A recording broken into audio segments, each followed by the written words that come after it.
Hi, good morning. Magluluto tayo ngayon ng breakfast. Ito siya ang pangsahog namin American Twister. So ito ang ating hot plate. Ilalagay muna tayo ng cooking oil. Mainit na to, tapos ilagay natin to. Ito may chicken breast to, may garlic na to.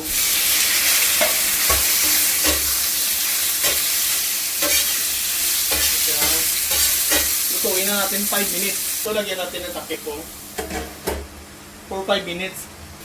Tapos isama na lang natin to hotdog. Ayos. Tapos ito ang oyster mushroom.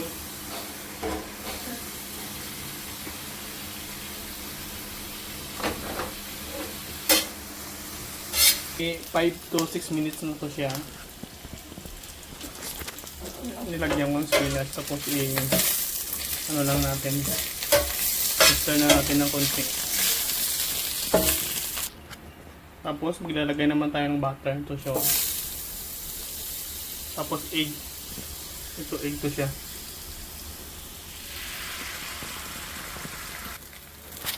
Tapos ito na siya.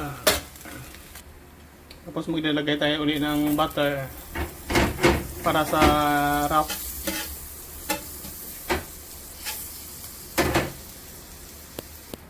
Ito ang wrap natin. Tapos baliskadin natin i-flip natin ang wrap. Kailangan mahina ng apoy. So,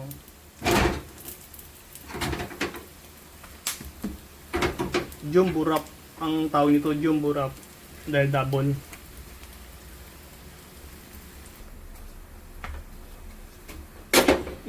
Ito guys, luto na tong wrap. So ilagay na lang natin dito ang topping niya. Tapos una, lagyan natin muna ng cheese.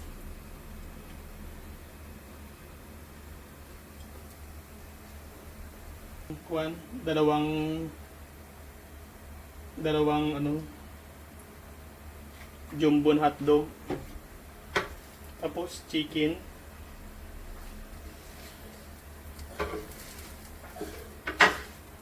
Chicken at saka spinach to may mushroom.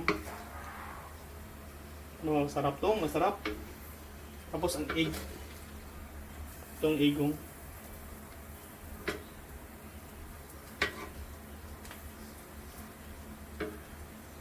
Ito, ang tawag nito is American Twister. Pwede rin original Twister. Tapos i-wrap natin.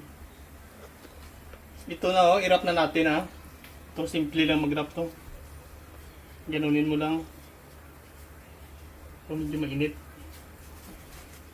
So, ito lang ginawa natin na wrap Ginawa natin na wrap. Okay. For breakfast, ito lang ginawa natin na twister. Ito siyang